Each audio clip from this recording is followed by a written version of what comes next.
Podemos conocer todo lo que Dios hizo en el pasado, todo lo que quiere hacer en el presente y Dios mediante todo lo que hará en el futuro. Y tenemos las instrucciones, los principios, los mandamientos bien claro en nuestro propio idioma para que podamos saber en todo momento qué es lo que Dios quiere, qué es lo que Dios le agrada, qué es lo que Dios no tolera.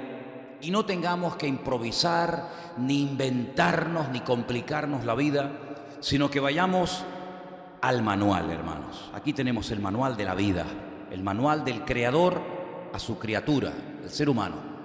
Como cualquier electrodoméstico, como cualquier aparato que compremos, en el interior de la caja hay un manual que viene en chino, en árabe, en coreano, en inglés, en alemán, en polaco, en ruso, menos en español, en todos los idiomas. Y ahí en el manual usted puede ver para qué es este botón, para qué sirve esto, para qué sirve aquello, y de esa manera no estropear el aparato recién comprado y poder aprovecharlo al máximo. Qué lástima que haya personas que se lean libros o manuales de televisiones, de móviles, de radios o de lo que sea, y no se lean el manual más importante, el manual de la vida, el manual de Dios, perfecto, completo, que no caduca, que no envejece, que está en plena actualidad y que nos ayuda absolutamente a todos, No importa la edad que tengas, no importa si eres hombre o eres mujer, si estás casado, si estás soltero, si eres una persona que lleva muchos años en los caminos del Señor o recién estás comenzando. Aquí tenemos las instrucciones bien claritas para que usted sepa que hay cosas en las cuales no hay que creer ni practicar, aunque a lo mejor la tradición o a lo mejor la presión social o familiar te dice no, eso hay que creerlo y eso hay que practicarlo y mantenerlo porque papá y porque la abuela y porque nuestros antepasados lo hicieron y lo practicaron, pero a la luz de las Escrituras no tiene ningún fundamento, no tiene ninguna base bíblica, ¿se da cuenta? Así que hablamos de esa parte tan importante de la vida de un ser humano, la relación con Dios. Los animales no pueden tener relación con Dios, los animales son criaturas de Dios, pero nunca pueden llegar a ese nivel superior que el ser humano sí puede llegar a tener y a disfrutar, y es el de hijos de Dios, redimidos, comprados, uno a uno, con un propósito, por el Señor Jesucristo. Y podemos llegar a conocer cómo es Dios, no en su totalidad, evidentemente. Podemos llegar a conocer su naturaleza, su esencia, su carácter. Pero Dios nos ha creado como seres sociales. Cuando le conocemos a Él, una de las cosas que nos damos cuenta de que Dios no es un ermitaño. Durante siglos, sobre todo en unas etapas de la historia de la humanidad, los seres humanos llegaron a creer que para poder vivir vidas santas tenían que aislarse del mundo. Y muchas personas se iban a montañas y a cuevas y se encerraban durante años sin tener contacto y comunicación con nadie, porque ellos creían en esa sinceridad equivocada que para poder llegar a agradar a Dios y no pecar y vivir una vida santa, uno tenía que estar totalmente alejado de la mundanalidad, de la gente, de los familiares, de las presiones, etcétera, etcétera. Incluso algunos hasta se flagelaban durante la noche, se torturaban.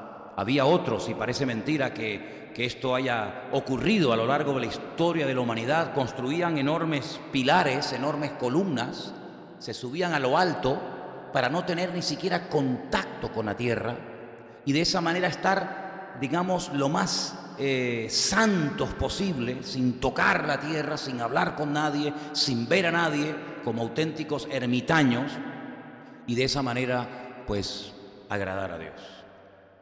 Si esa fuera la forma, la iglesia no tendría sentido. El Señor nos hubiera dicho, nos hubiera dado la orden de una vez que te conviertas, tienes que salir de la sociedad, tienes que buscarte un lugar tranquilo, en las montañas, en una cueva, en una isla perdida, y allí vives tu relación con Dios y ya está. Pero eso no es bíblico. Está bien aislarse un tiempo. El mismo Señor Jesucristo se fue 1 mes y medio al desierto a orar y ayunar.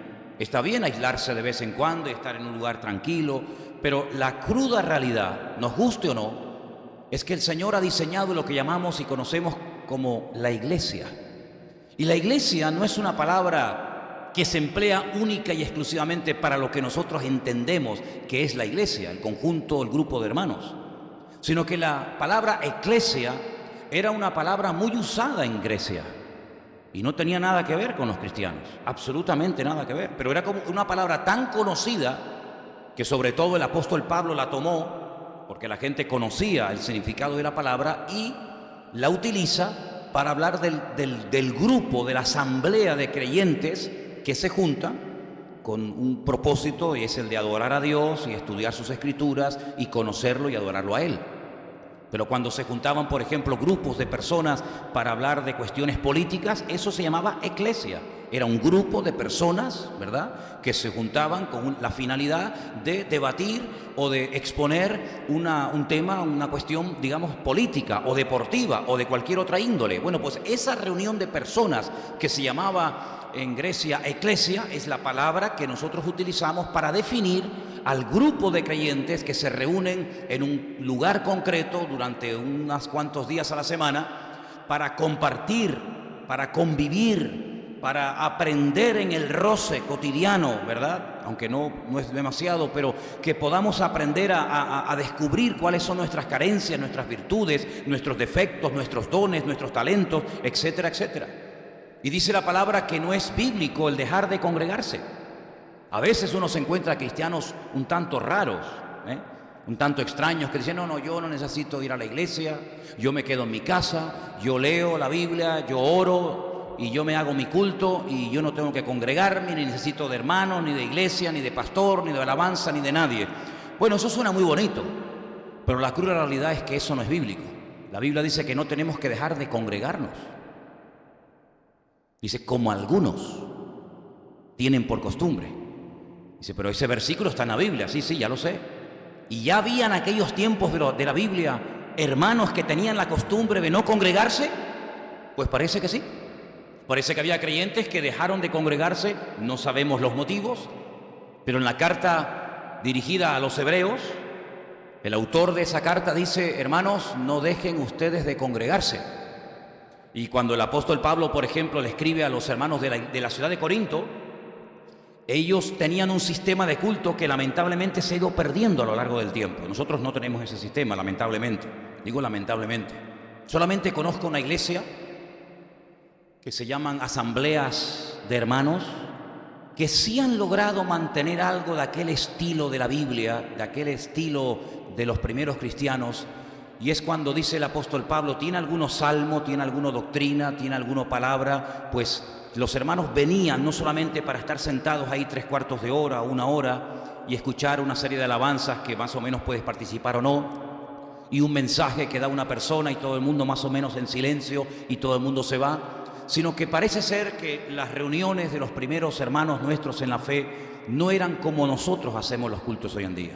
Eran reuniones participativas, eran personas donde evidentemente había unos pastores, había unos líderes, unos responsables, pero era como un culto abierto, donde en cualquier momento una persona podía levantarse y compartir una palabra, o dar una palabra de exhortación, o una profecía, o un mensaje en lenguas y el otro interpretarlo, o podía compartir algún pensamiento. Y estas iglesias que acabo de mencionar, las asambleas de hermanos, ellos han mantenido el domingo a la mañana, el culto de comunión, como un culto, digamos, abierto, donde, entre comillas, cualquier persona puede compartir y puede levantarse y decir, pues mira, siento en mi corazón leerles un pasaje de la Biblia y compartir un poquito acerca de eso, ¿no?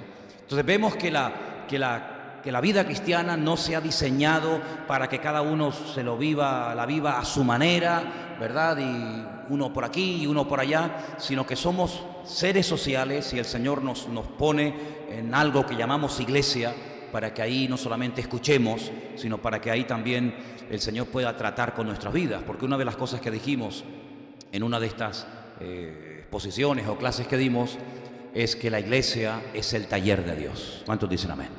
La iglesia es el taller de Dios, donde todo lo que hacemos, no solamente dentro de los cultos, sino fuera de los cultos, de alguna manera ejerce alguna influencia o deja alguna marca en las personas que nos rodean.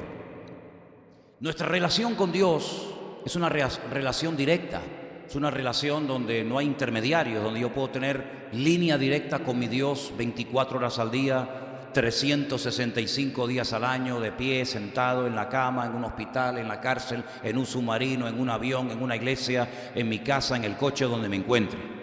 Pero el tema de las relaciones interpersonales, de las relaciones con los demás, es un tema muy delicado. Porque la inmensa, no digo todos, pero la inmensa mayoría de las iglesias que han tenido problemas, hermanos que a veces se han ido a otras congregaciones, generalmente no son, en la mayoría de los casos, hay excepciones lógicamente, en la mayoría de los casos no es por problemas de doctrina. No es porque un día el pastor sube a la iglesia y empieza a enseñar cosas raras y los hermanos que ya tienen más o menos cierta madurez, cierto conocimiento de la Escritura, disciernen que lo que se está enseñando no es sana doctrina, no es palabra de Dios. Dicen, yo de aquí salgo escopetado porque han adoptado una línea en la cual esto no es de Dios y yo no voy a ser copartícipe de estas barbaridades y cojo y me voy. Sino que generalmente, repito, salvo excepciones, a veces surgen encontronazos entre creyentes. Y ahí encontramos en la Biblia muchísimo material para saber cómo tenemos que comportarnos cuando surgen situaciones de choque, de diferentes opiniones, de distintas voluntades o caracteres, donde hermanos pueden llegar a enfrentarse unos contra los otros. Y la Biblia está llena, sobre todo el Nuevo Testamento, está llena de consejos sabios, de principios, que si los ponemos en práctica podemos, como se dijo hace un instante aquí arriba, poder estar juntos, pero no de cualquier manera, sino juntos en armonía, con la paz y con la bendición del Señor. ¿Cuántos dicen amén? Tenemos que aprender a relacionarnos unos con otros. ¿Lo podemos leer? Ahí lo tenemos en la pantalla. Tenemos que aprender a relacionarnos con los demás o unos con los otros. En la vida se tiene que aprender a leer. Alguien nos tuvo que enseñar a escribir. Alguien nos tuvo que enseñar a sumar, a multiplicar. Alguien nos tuvo que enseñar lo que la mayoría de nosotros sabemos hoy en día. Pero ¿dónde se aprende a convivir? ¿Dónde se aprende a desprendernos del orgullo, de la soberbia, de la arrogancia, de la impaciencia, del desorden? ¿Y dónde aprendemos a ser puntuales, a ser, solidarios, a ser, personas pacíficas y no folloneras? ¿Dónde se aprende todo eso? Pues el mejor lugar donde se debe aprender todo eso es en la iglesia. ¿Cuántos dicen amén? Este aprendizaje no es un aprendizaje de punto A, punto B y punto C aprobados y ya nos vamos a llevar todos de maravilla. No, porque alguien dijo que cada persona es un mundo. Y donde hay personas es imposible que no surjan en algún momento determinado problemas, encontronazos o conflictos. ¿Estamos de acuerdo? ¿Estamos de acuerdo?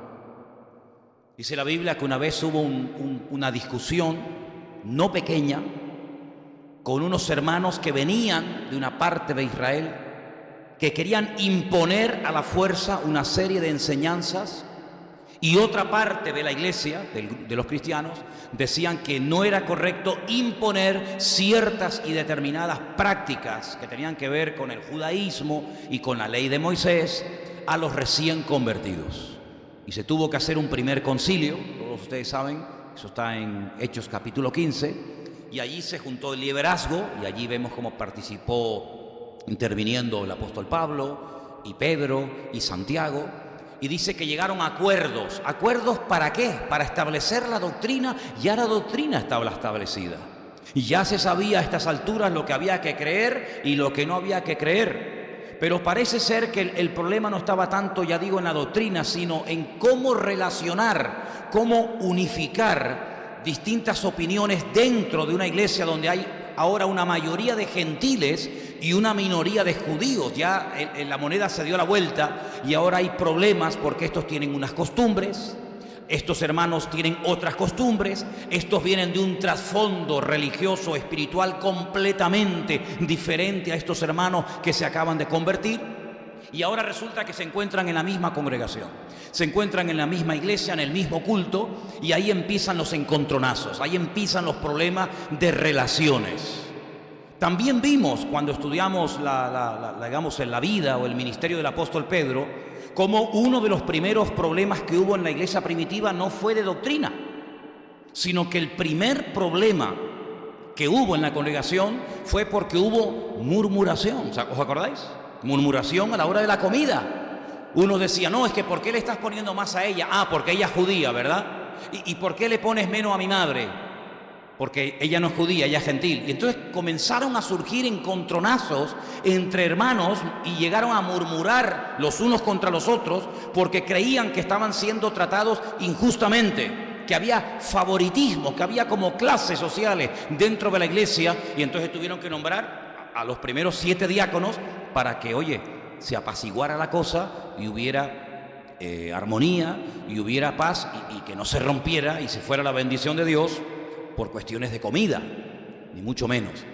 Vemos, por ejemplo, en la iglesia de Corinto que se formaron grupúsculos, pequeños grupitos dentro de la iglesia, donde uno decía, no, yo soy de Pablo, el fundador de la obra, ¿no? Ah, no, yo soy de Apolo. No, yo soy de Cefas. No, yo soy de Cristo.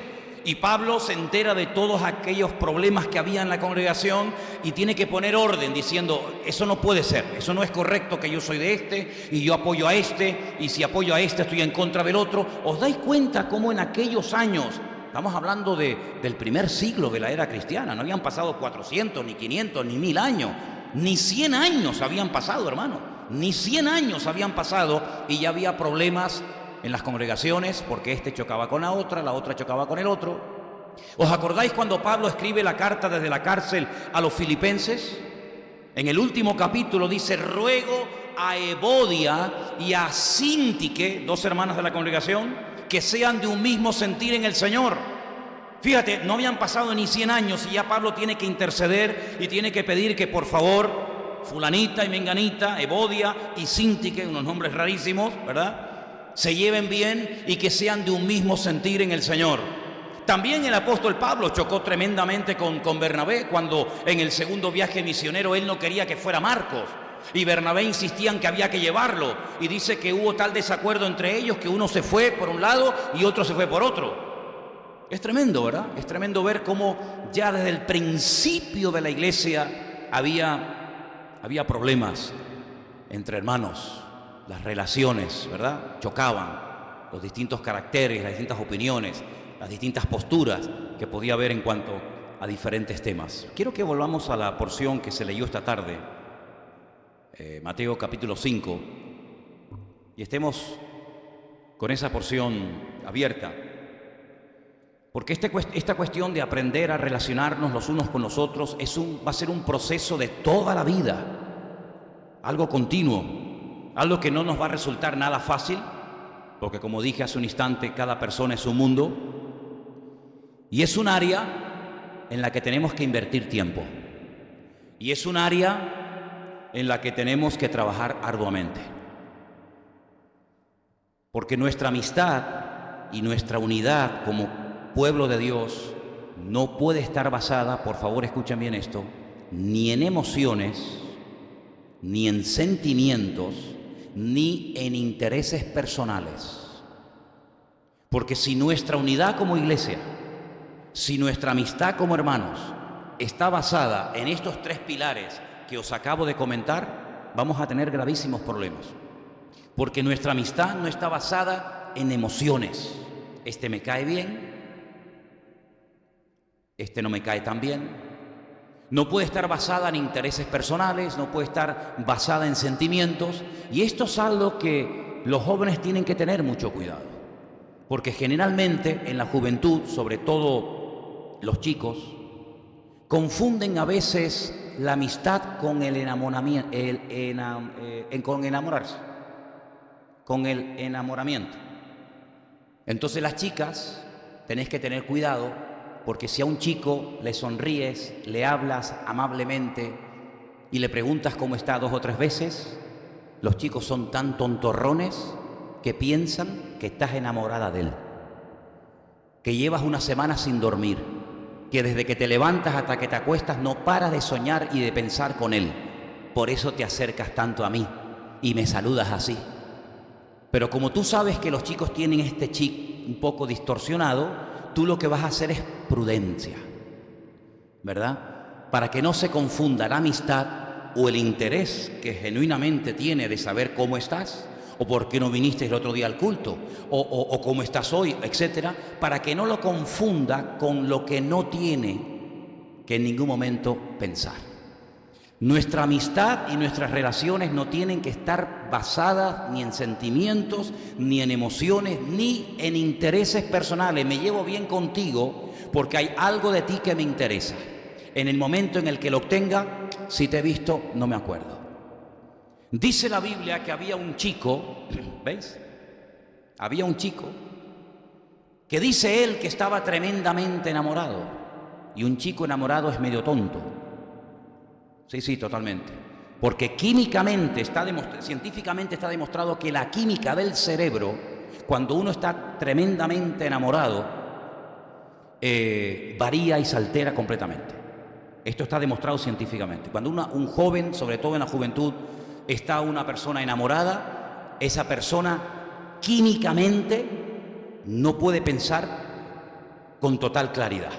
Por eso hay cosas que se hacen y se dicen en ese momento de ese enamoramiento, ¿verdad? Que después de unos años ni se te pasa por la cabeza hacerlo, decirlo, ¿sí o no? No, nadie dice nada porque ustedes están siempre, yo siempre predico en un nivel inferior, ustedes siempre están en un nivel superior al cual yo aún no he llegado y por eso a veces estamos en diferentes frecuencias. Pero bueno, ya algún día llegaré, es cuestión de paciencia. Este chico, él creía que estaba tremendamente enamorado hasta el punto que no comía. No quiero preguntar aquí esta tarde si hay un chico que hace tiempo que no come o ha adelgazado porque está atontado perdido. No quiero llegar a pensar eso. Pero dice que no comía e incluso estaba hasta enfermo. Hasta que un día, una vez que ha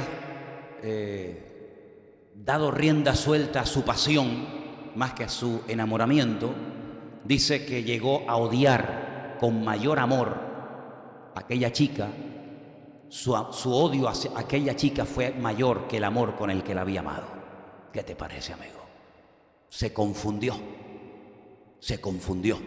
Y en esa confusión rompió una vida.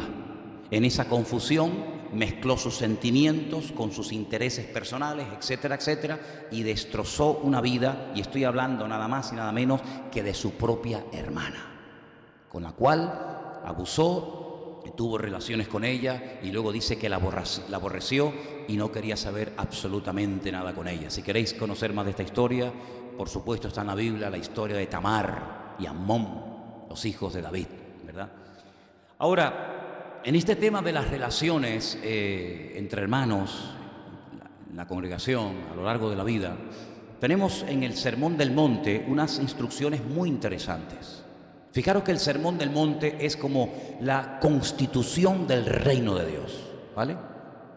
Allí encontramos absolutamente todo lo relacionado con la oración, con las ofrendas, con el carácter, con la vida sexual, con la vida matrimonial, con el tema del dinero, absolutamente con todo. Y hay una parte del Sermón del Monte, que es la que se leyó esta tarde en Mateo capítulo 5, verso 21, donde Jesús menciona uno de los mandamientos, concretamente el de no matarás, que realmente el mandamiento más que no matarás, literalmente dice no asesinarás, porque asesinar y matar no es lo mismo, aunque parece lo mismo.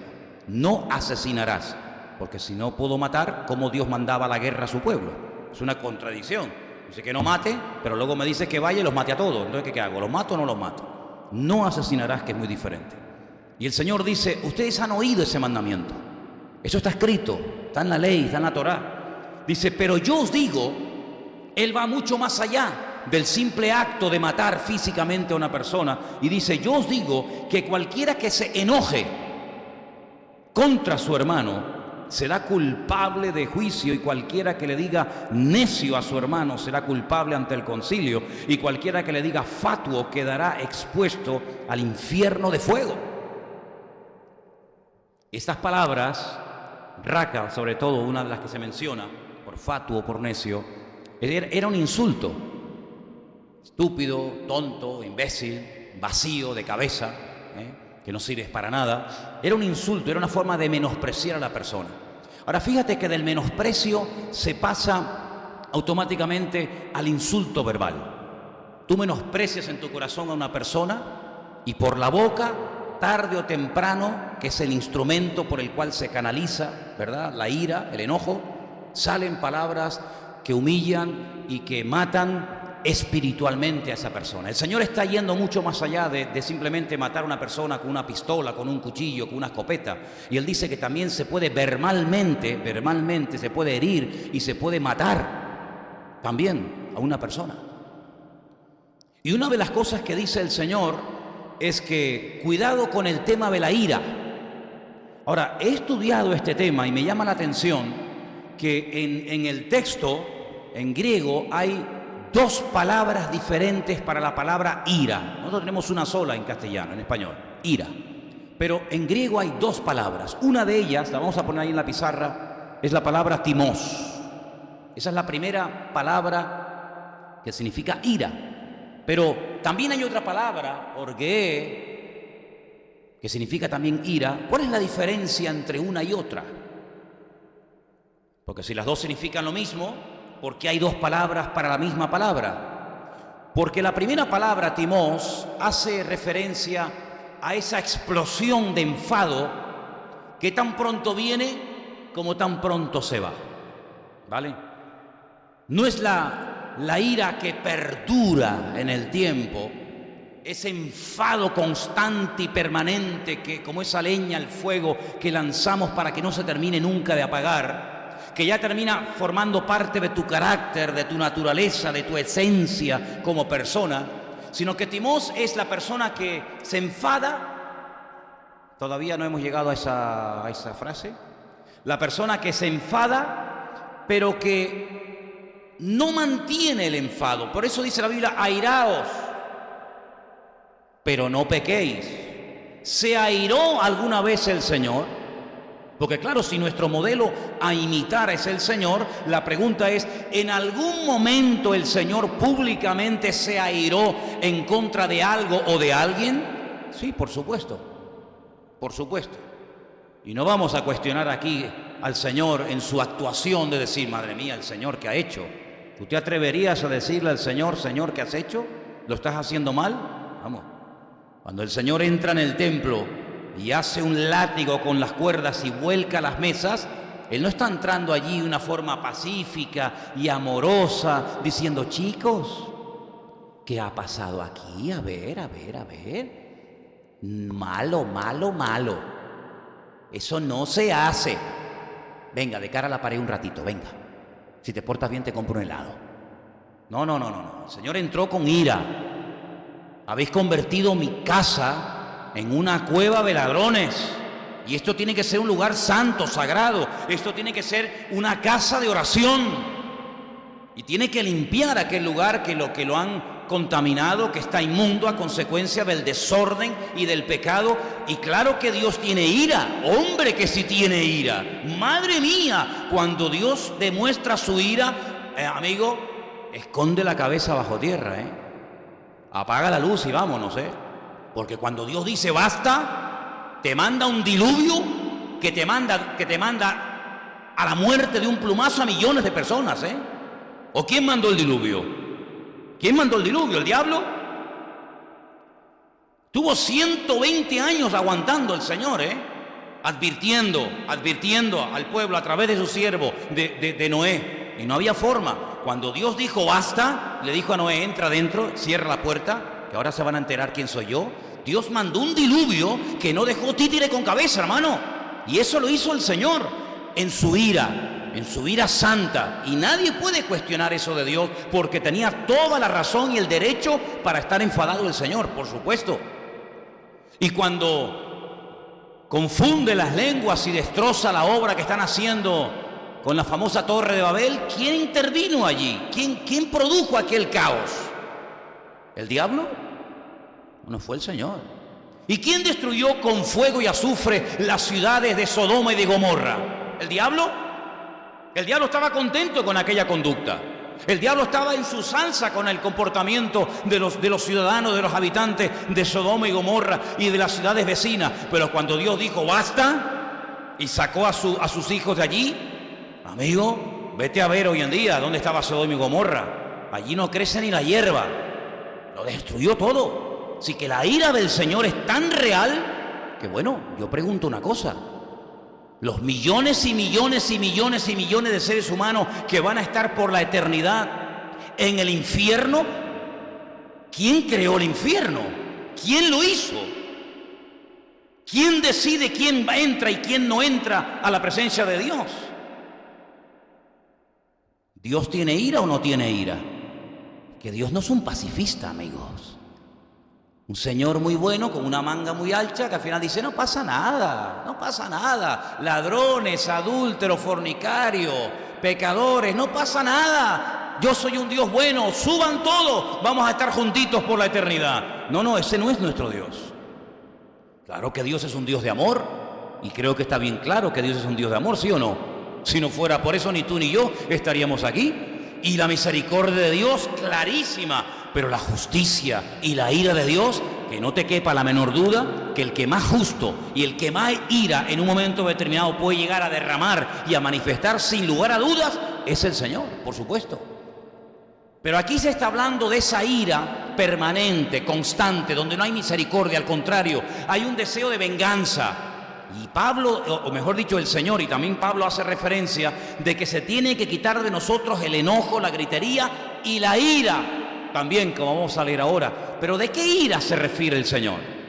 Se refiere a esa ira que no perdona, esa ira de ese ser vengativo, esa persona que guarda el enojo 20 años, viene a la iglesia, canta, pero está airado contra alguien, no lo ha perdonado, dice que es cristiano, dice él, dice, como aquella que decía que era profetisa, que no era nada, aquella famosa Jezabel del libro del Apocalipsis. Esa es la ira que el Señor condena rotundamente en la Escritura. Esa ira de no perdono y no perdono y no perdono y me da igual si cambias, si no cambias, si me besas, si me rechazas, si te quedas, si te vas. Yo tengo este enfado y es una persona que termina siendo un amargado y amargando a todos los que están a su alrededor, porque la ira es el cáncer de la fe que mata la paz, mata la concordia, mata la bendición y mata a esa persona para siempre. Y dice la Biblia que el que se levanta con ese tipo de ira contra su hermano, aunque no lo haya matado de un tiro, pero sí lo ha matado en lo más profundo de su corazón, dice que esa persona arderá eternamente en las llamas del infierno. Ay, amigo, ¿y eso está en la Biblia? Pues Luis lo acaba de leer hace 5 minutos, ¿o no os acordáis? Pero no solamente eso, sino dice un poquito más adelante que cuando tú vas al altar a llevar tu ofrenda, ahora, nosotros no tenemos que ir hoy en día al altar a llevar ofrendas, porque esto está escrito hace 2000 años. Yo estoy leyendo esto 2000 años después de haber pronunciado esta palabra del Señor en el monte de las Beatitudes, allí en Galilea. Por lo tanto, yo no puedo interpretar esto exactamente igual que los que oyeron en persona esta palabra, porque la audiencia que yo tengo delante de mí esta tarde no es una audiencia judía.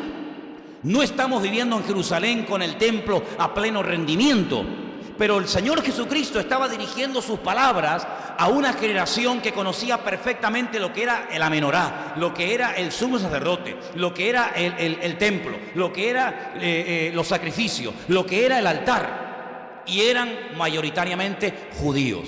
Cuando Él le dice a su audiencia en aquel momento lo siguiente, versículo 23, si traes tu ofrenda al altar y allí te acuerdas de que tu hermano tiene algo contra ti, deja allí tu ofrenda delante del altar, anda, reconcíliate primero con tu hermano y entonces ven y presenta tu ofrenda. ¿A qué altar se refiere al Señor? En las iglesias se llama altar a esto, ¿verdad? Y hay gente que dice, hermanos, pasen al altar. Esto no es ningún altar, esto es una plataforma.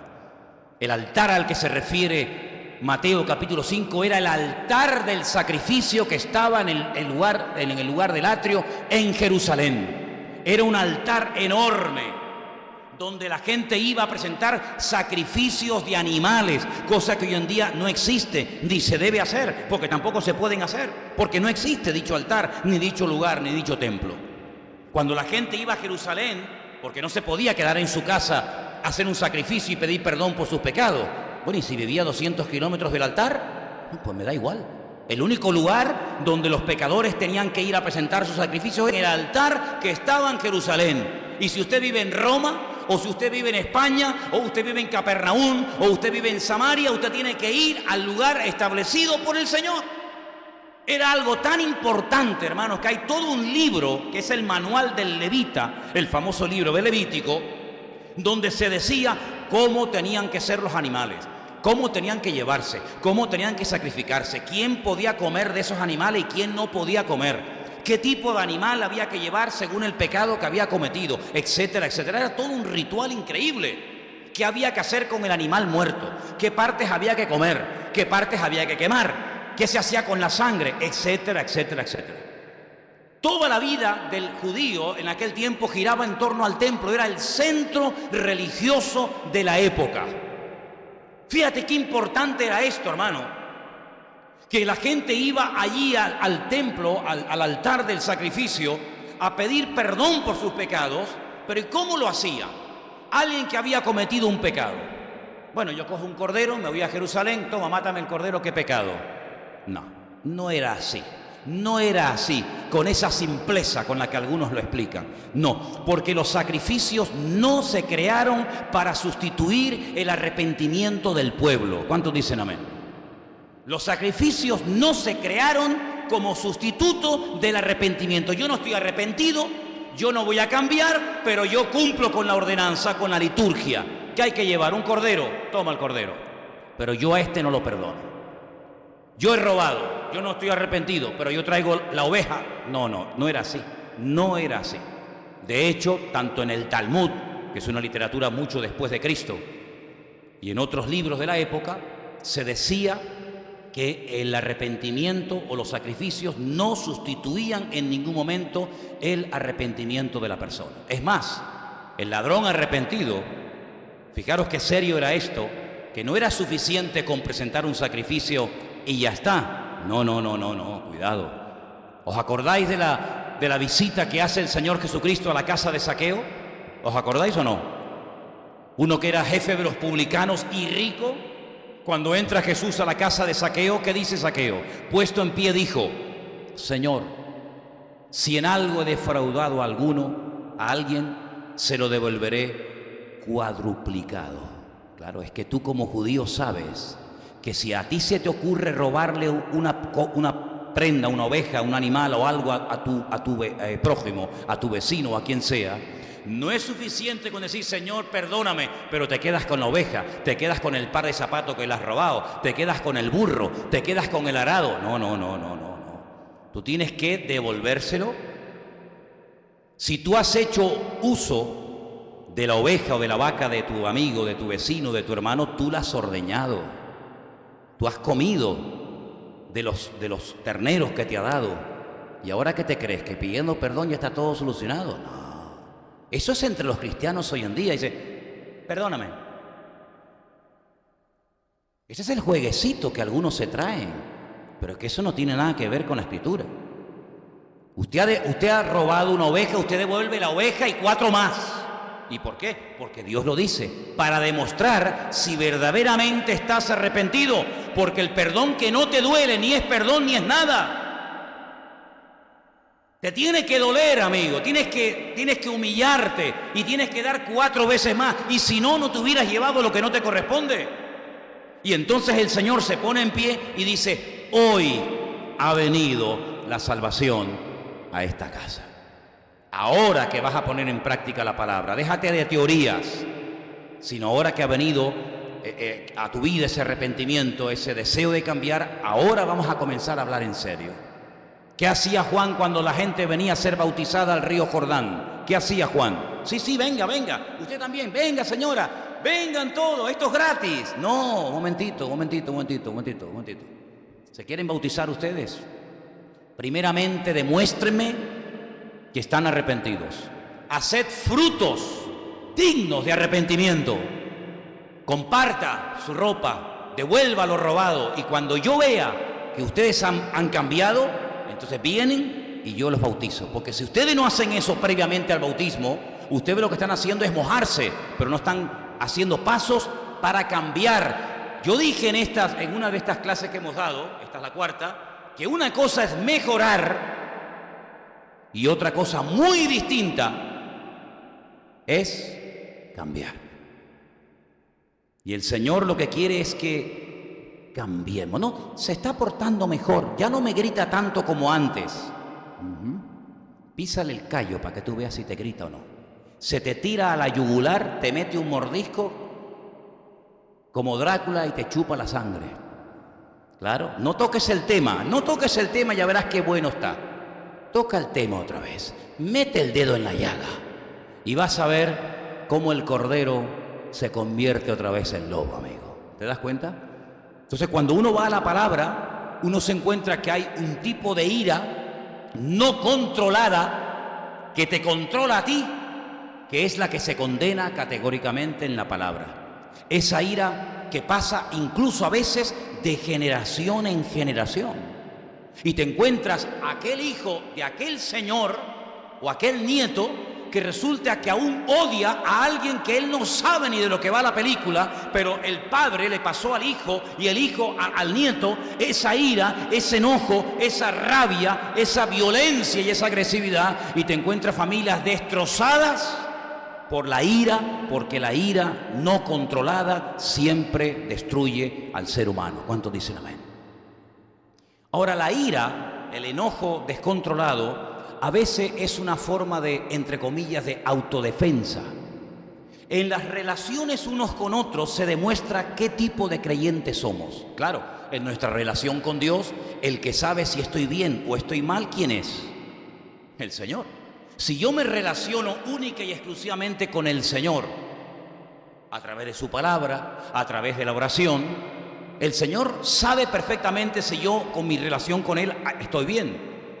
Pero amigo, y ahora cuando bajo a la arena, cuando bajo al terreno de la realidad, ahí se demuestra no solo delante del Señor, sino a uno mismo y también al que me rodea, si mi crecimiento es real o mi crecimiento es única y exclusivamente teórico. Porque este mensaje de esta tarde tiene una parte teórica, como todos, pero es un mensaje que nos tiene que llevar a la práctica.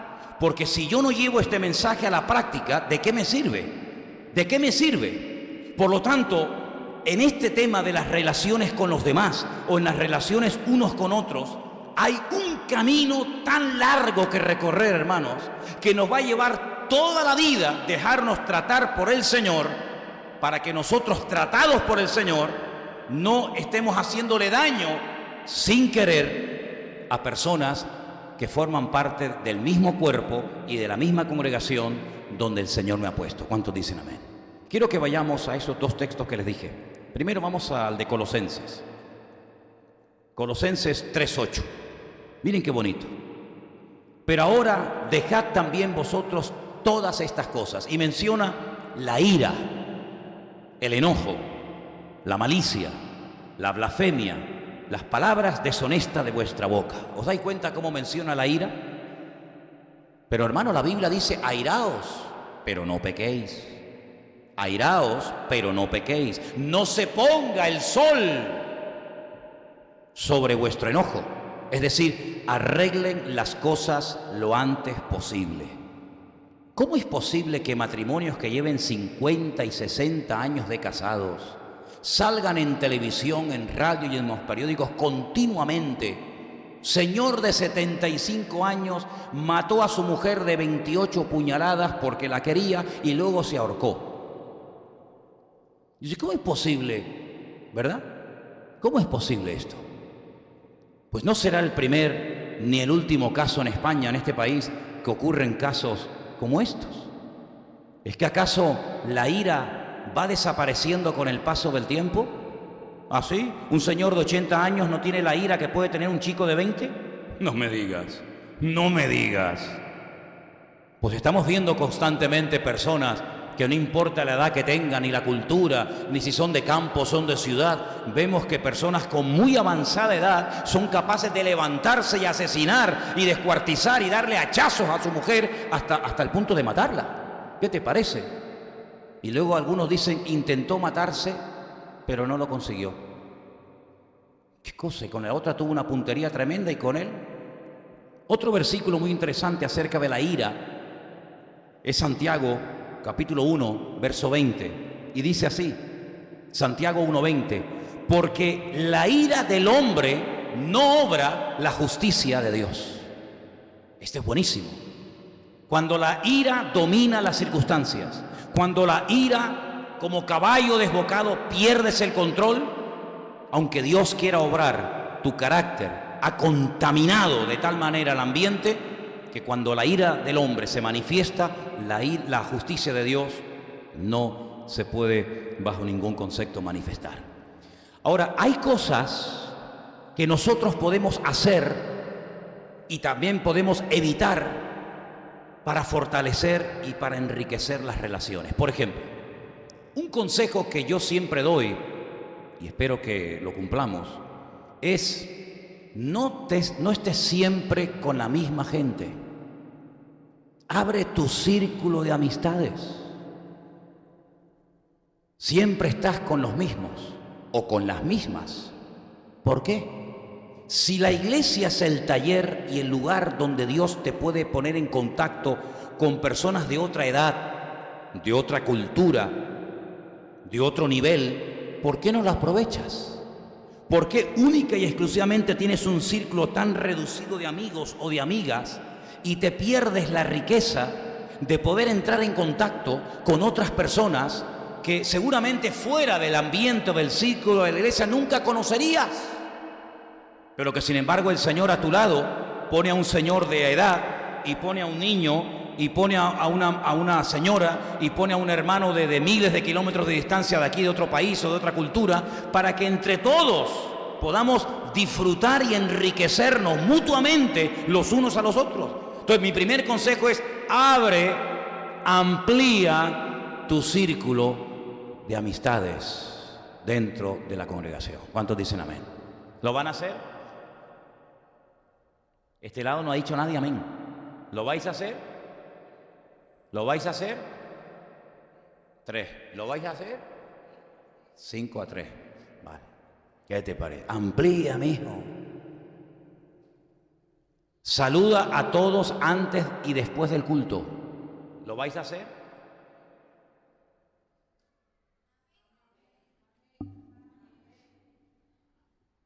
Saluda a todos antes y después del culto. Pero ¿cómo lo vas a saludar si siempre sales como los bomberos, corriendo? Posible. Dedica tiempo. Es que para tener amistad y conocer a la gente tienes que invertir de tu tiempo. Es un trabajo. No es apretar un botón. Ahora llego y en cuanto yo llegue hacen así, ¡vum! Todos vienen a saludarme, a besarme. Ay, ¿qué tal? ¿Cómo estás? No sé qué. No es así. Tienes que invertir tiempo, tienes que sembrar para poder cosechar. ¿Cuál era el primer consejo? Ya se habías olvidado. Abre tu círculo de amistades. Hoy tienes que acercarte, hermanito y hermanita que me escuchas, a alguien con la que no has hablado nunca en la iglesia. A ver, mira a tu alrededor, por favor. Miren a su alrededor. A ver, usted, hermana. Sí. Póngase de pie un segundo, hágame el favor. ¿Usted en esta congregación esta tarde ve a alguien con la que nunca ha hablado o saludado o cambiaba algunas palabras? Mire, ve si hay alguien. El señor de lentes que está allá, el fratelo. ¿Es la que ya? Ok. Y aquel de allá. Mira, ya tienes a 2. Ya tienes trabajo esta tarde. Qué bueno. Perfecto. Qué bueno. Patricia, ponte de pie.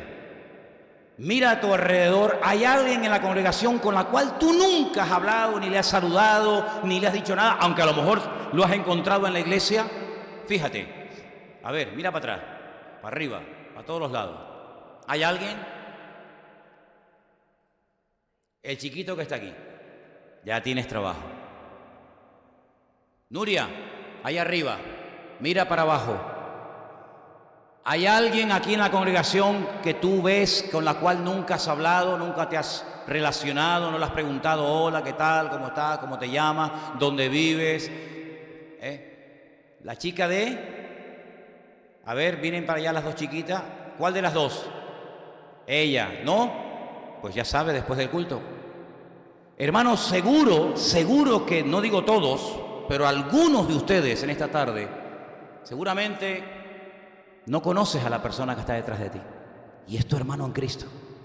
Y si se metieran con nosotros y nos persiguieran, te perseguirían a ti y al que está detrás tuyo, y al que está a tu izquierda, y al que está a tu derecha, y al que está delante. Entonces, hermanos, ¿para qué esperar a la gloria? ¿Para qué esperar al cielo para conocernos? ¿Y por qué no empezamos desde hoy? ¿Qué les parece? Abre tu círculo de amistades. ¿Cuál era el segundo punto? Saluda a todos antes y después del culto. Ni un amén. A ver si el tercero les gusta más. Ponme el tercero, Diana. Alégrate de las victorias ajenas. Claro. Cuando alguien recibe una victoria, tómatela como si fuera tuya. ¿Cuántos dicen amén? Alégrate con su victoria, ríe con el que ríe, llora con el que llora y sufre con el que sufre. Dice la Biblia, cuando a ti te va bien, a mí también me va bien. ¿Cuántos dicen amén? Y cuando a ti te va mal, a mí también me va mal. ¿Qué te parece? Ahora, es muy interesante este tema de las relaciones, porque hay personas que no fueron cristianas, que no fueron creyentes, que hablaron acerca de lo que era la amistad, las relaciones. Por ejemplo, hay una frase que vamos a poner ahí de un tal Cicerón. ¿Verdad que os suena? Ay, amigo. Cicerón dijo en una cierta ocasión, cuando la ira entra en escena, no se puede hacer nada con sensatez. Es buena, ¿eh? Parece un proverbio, pero es una frase de un pensador, de un filósofo griego. Lo vuelvo a repetir, cuando la ira entra en escena, no se puede hacer nada con sensatez. Antes del domingo la frase la vamos a poner en la pantalla, no se preocupe. Ah, que no funciona, vale. Okay. La segunda frase es de Séneca. Séneca era español, ¿sabéis? No, griego, no, español. Era español. ¿De dónde era? Era de Córdoba, de la ciudad de Córdoba. No, era un filósofo griego, no. Este era de los nuestros. Dice, la ira es una locura breve. Es verdad, ¿eh? En un momento de ira, las locuras que se pueden hacer y las tonterías que se pueden decir. Dicho sea de paso, en esta tarde tú estás cómodo aquí. ¿Alguien te incomoda?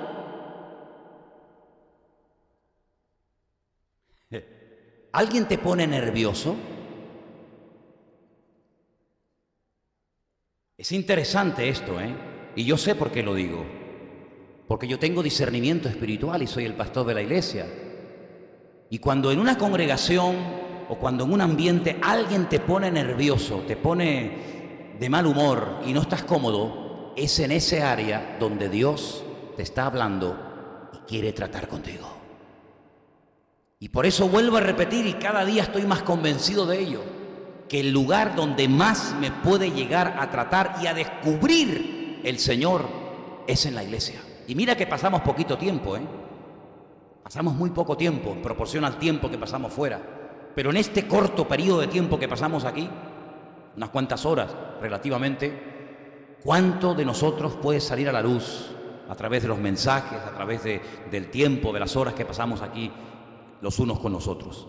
Ahora, así como os di algunos consejos, también os voy a decir algunas cosas que pueden ser muy perjudiciales a la hora de tener buenas relaciones entre nosotros. Una de ellas es los malos entendidos.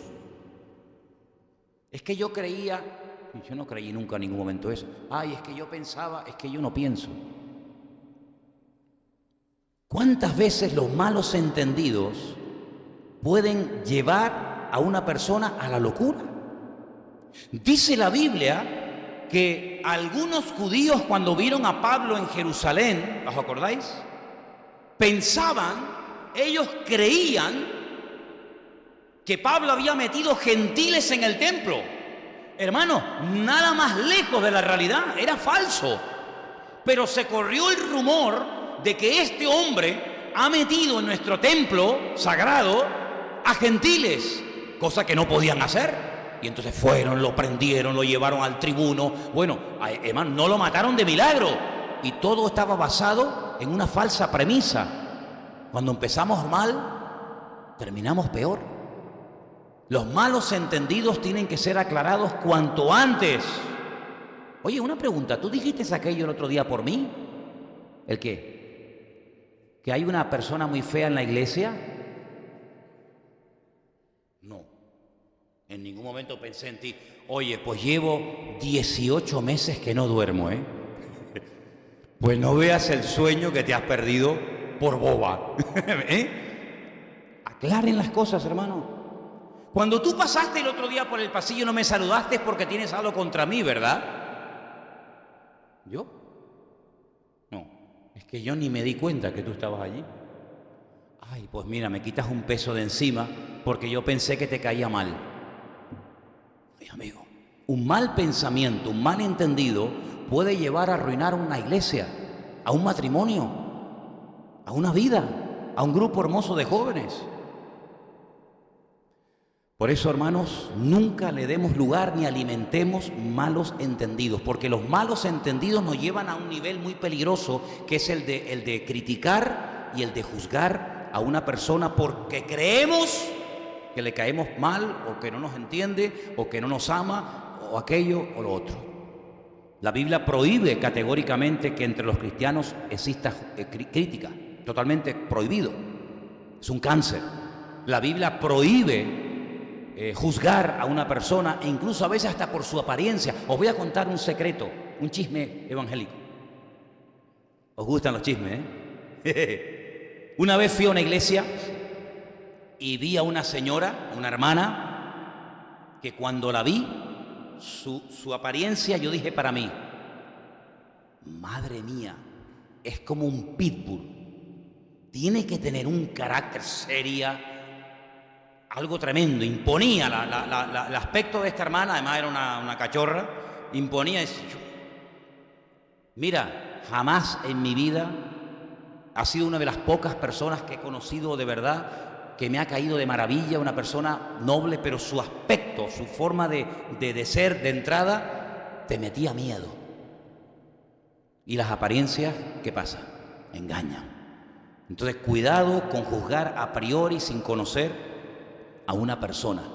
Y hay algo que es muy peligroso y que puede traer enfermedades, y lo dice Proverbios, sobre todo de los huesos, y es la falta de perdón y el resentimiento. Así como antes os di algunos consejitos prácticos, ¿verdad?, para llevarnos bien y potenciar e enriquecer las relaciones, esto que estoy diciendo ahora, tomar buena nota de ello, porque la falta de perdón bloquea y contamina nuestra relación con Dios.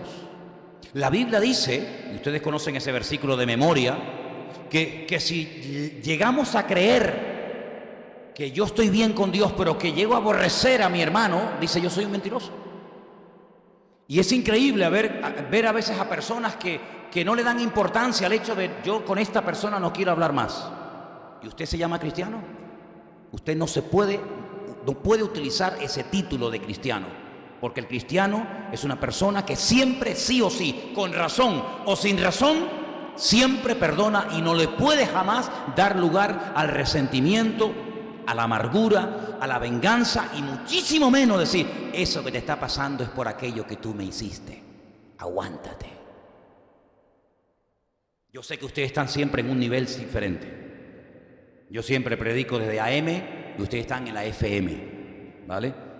Pero ¿cuántas personas dicen, claro, es lógico que le pase eso? Con lo que me hizo a mí, se lo merece. Es increíble, ¿eh? Cuánto de carne todavía puede haber en nosotros sin darnos cuenta. Claro, en un tiempo de alabanza y de oración la carne está como le pasó a Luis. plano, así, ¿no? En un tiempo de alabanza y adoración con estas canciones que canta esta gente también y que cada vez tocan mejor, claro, uno está, ¿en qué está? En el espíritu, sí, pero baja del espíritu y que te venga de frente esa persona y ya verás cómo automáticamente hace la tortilla y se da la vuelta.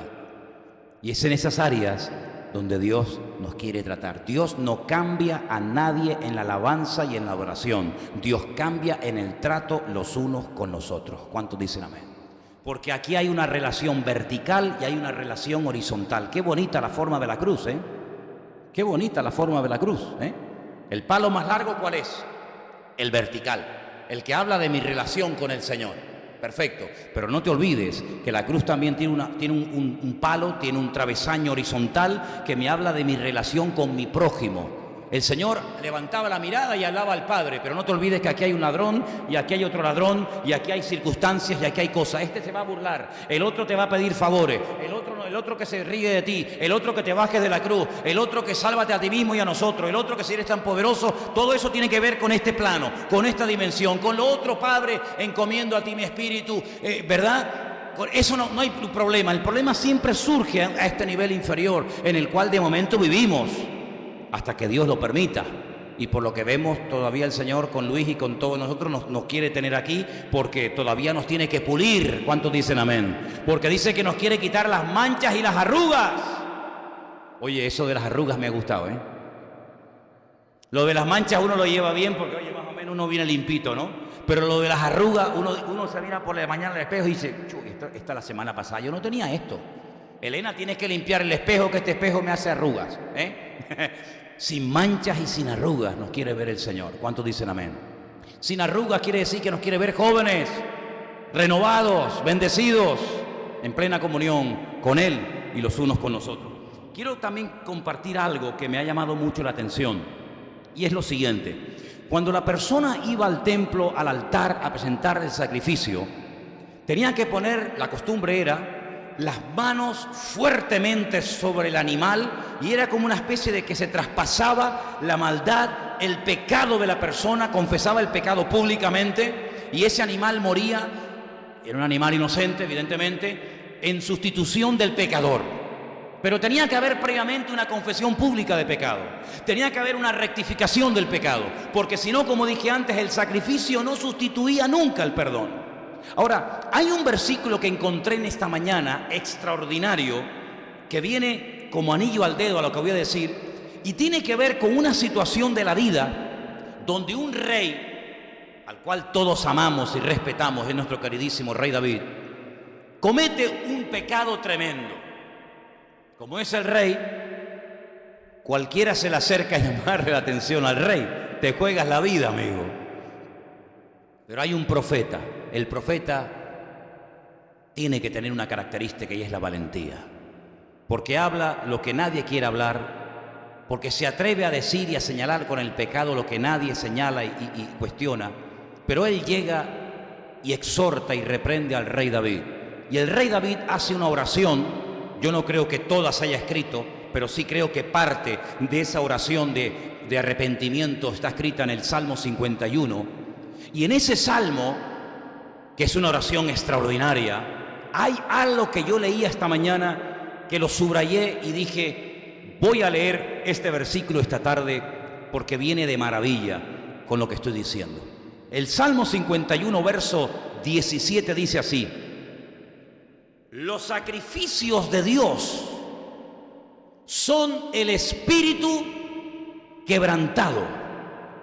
Al corazón contrito y humillado no despreciarás tú, oh Dios. ¿Lo leemos juntos, hermanos?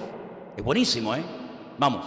Los sacrificios de Dios son el espíritu quebrantado.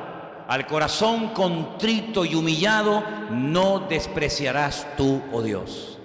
¿No dijo en cierta ocasión o en varias ocasiones el Señor, estoy harto de vuestros sacrificios? En muchas ocasiones, ¿verdad? Simplemente rituales, religiosidad, liturgia, pero no había cambios genuinos en el corazón. Sin embargo, el Señor nunca se va a cansar de ver gente humillada, quebrantada y verdaderamente arrepentida delante de la presencia del Señor. Llegó un momento a decir, no quiero más sacrificio, no quiero más ofrenda, aborrezco todo esto que estáis haciendo, pero nunca jamás le dará la espalda ni echará de su presencia a una persona con un genuino arrepentimiento y con un corazón contrito y quebrantado delante de la presencia del Señor. Es más, el profeta Isaías dice que el Señor habita en la altura, en la santidad y con el quebrantado y humilde de corazón. ¿Habéis leído ese versículo? Es buenísimo, ¿eh? ¿Dónde habita Dios? ¿Cuál es la dirección de Dios? Dice el profeta Isaías, Dios habita en la altura y en la santidad, y con el quebrantado y humilde de corazón. Eso dice la Biblia, y por eso la palabra de Dios nos enseña a llevar nuestros impulsos carnales, uno de ellos es la ira, a ponerlo bajo el señorío de Cristo, para que, como dice la Biblia, airaos, pero no pequéis, no se ponga el sol sobre vuestro enojo, y nuestra vida no sea dominada ni por la ira, ni por el enojo, ni por el resentimiento, ni por la amargura, sino que podamos vivir vidas libres. Porque si nosotros estamos en paz con nosotros mismos, vamos a estar en paz con la gente que nos rodea. ¿Cuál es el gran problema de muchos creyentes? No me quiero detener mucho en esto, pero sí quiero tocar unos puntos. ¿Cómo está tu nivel de autoestima, hermanita, hermanito querido? ¿Cómo está tu nivel de autoestima? Hay gente que se niega a hacer cosas en la iglesia. ¿Quieres orar? No. Llama a otro. ¿Quieres pasar a leer los anuncios? No. ¿Quieres compartir la palabra? No. Ni loco. Una cosa es la timidez. Y yo os digo, aunque no lo creáis, porque ustedes no conocieron esa etapa de mi vida. Ustedes me han visto a mí siempre de pastor. Ustedes siempre me han visto a mí en el púlpito de pastor. Ustedes no me conocieron a mí antes. Yo era una persona tremendamente tímida, solitaria. Mira, te puedo contar cantidad de anécdotas. Yo cuando iba, por ejemplo, con mi hermana por la calle y quería entrar a una tienda de música para comprar las cuerdas para mi guitarra, que las quería cambiar, o quería preguntar por el precio de un instrumento, o quería entrar o quería saber cuánto costaba esa camisa o esas zapatillas o lo que sea, yo era incapaz de entrar. Créetelo. Yo decía, entra y pregúntale cuánto vale. ¿Por qué no entras tú? No, entras tú. Ella entraba, yo me quedaba afuera. ¿Cuánto vale? 50, venga, vámonos. O entramos. Era incapaz de entrar y preguntarle nada a nadie. Un día conocí a una chica, antes de conocer a mi mujer, y quedamos en un sitio a una hora, y cuando yo llegué a ese sitio, era una cafetería que tenía unas escaleras así para abajo. No estaba así a nivel de calle. Entonces yo llego a la escalera, la veo a ella sentada al final de la escalera en una mesa, y le digo, hola. Y había otras mesas, y los que bajaban, la gente de las mesas miraba. Y yo hice así, y cuando vi a la gente que me miraba, le dije, me di media vuelta y me fui. Incapaz de bajar por unas escaleras y que la gente a mí me mirara. Así era yo. Cuando el pastor de mi congregación, de la congregación donde yo me asistía, me pidió un domingo a la tarde cantar una canción antes de la predicación, le dije que sí, no aparecí. Al domingo siguiente me dijo, el domingo pasado tenías que haber cantado una canción, ¿te acuerdas? Digo, sí, vas a cantar, había culto por la mañana y por la tarde el domingo en mi iglesia. Yo me convertí así. ¿Vas a cantar esta tarde? Dije, sí, claro. No aparecí. Al tercer domingo, este pastor me dice, ¿vas a cantar hoy, sí o no? Le dije, sí. Pero me vas a hacer lo mismo que... No, y no aparecí. Al cuarto domingo me llevó a la oficina y ya al cuarto domingo ya canté. Más me valía cantar, aunque desafinara. Incapaz, hermanos. Y encima Dios me pone en un púlpito como pastor de una iglesia. ¿Qué te parece? ¿Qué te parece, amigo? Lo que nunca en mi vida dirigirme a personas para que me escucharan, en eso que yo nunca pensé hacer, en ese área me puso el Señor. ¿Con qué área te crees tú que tuvo que comenzar a trabajar conmigo el Señor? Pues con la que te acabo de comentar. Una cosa es la timidez y otra cosa es la baja autoestima. Yo no me creía inferior a nadie, nunca yo me he creído inferior a nadie, créetelo, yo nunca he tenido complejos de nada, de nada. Por eso yo jamás he imitado a nadie, ni me he puesto camisetas con nombres de fulanito, de menganito, porque yo no me siento inferior ni superior a nadie. Pero ¿sabes qué? Hay personas que se sienten inferiores y por miedo al rechazo, por miedo a hacerlo mal, pierden la posibilidad de crecer y de madurar diciendo continuamente no, no, no, no, no y no. Y pasa un año, pasan 2 y pasan 3 y te pierdes la posibilidad no solamente de poder superar tu timidez, que se puede superar, porque yo sé lo que estoy diciendo, porque yo lo he vivido y sé que es una atadura terrible, pero se puede superar. Y si no, mírame a mí, vamos, más desenvuelto en el púlpito que yo, ¿qué quiere que te diga? De tímido nada, con la ayuda, con la gracia de Dios, evidentemente. Pero que además de eso, aparte del problema de la timidez, que mayor o en menor medida lo puedes tener, el tema de la autoestima es otro tema, porque te estás infravalorando. Y porque toda oportunidad que se te presente en la vida para orar, para cantar, para servir o para hacer algo, no tienes por qué decir no, no, no y no. No por miedo al rechazo, sino porque no terminas de creerte que si el Señor te abre una puerta, el Señor te va a capacitar para poder funcionar en ese área del Señor. ¿Cuántos dicen amén? ¿Tú te crees que el Señor te va a pedir que mañana compartas y no te va a ayudar a compartir? ¿Pero qué Señor es ese? ¿Tú te crees que el Señor te va a poner en un área y te va a dejar solo y botado para que te tengas que buscar la vida tú solo o tú sola? Cuando el Señor te abre una puerta y te guía a un área de servicio, de música o de lo que sea, tú no tengas ningún temor, porque el Señor está contigo, porque si no estuviera contigo, no te ponía en ese lugar. ¿Cuántos dicen amén? Le dijo a Josué, yo estaré contigo todos los días, como estuve con Moisés, estaré contigo.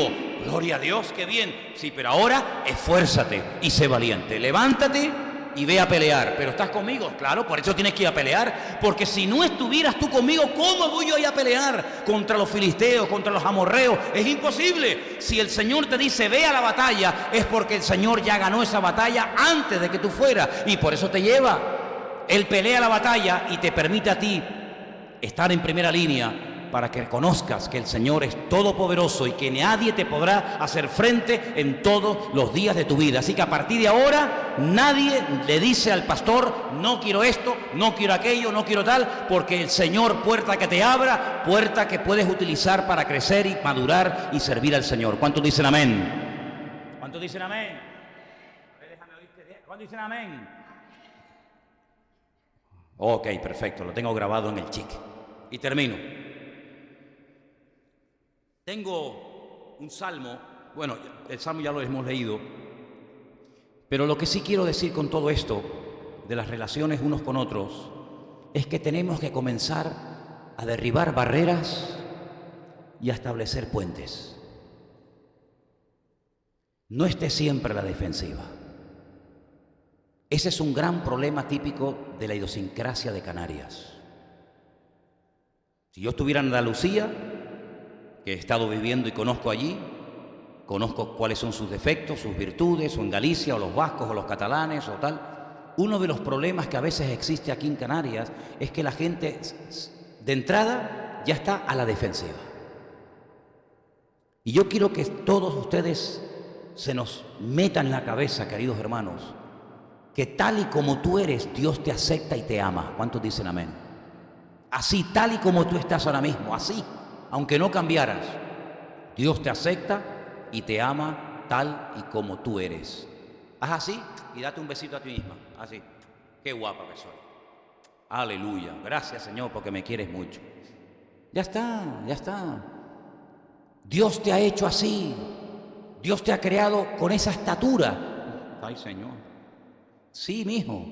La estatura que usted tiene es la que le dio el Señor. Y la anchura también. Hombre, claro, es alto, ancho y profundo, ¿no? Dice no, alto, no es como Epi Blas, cerca, lejos, atrás, ¿no? Y el color de ojos que tienes, ¿quién te los dio a ti? ¿Quién te los dio? Qué ridiculez comprarse lentillas de colores, de verdad lo digo en serio, perdonen, ¿eh?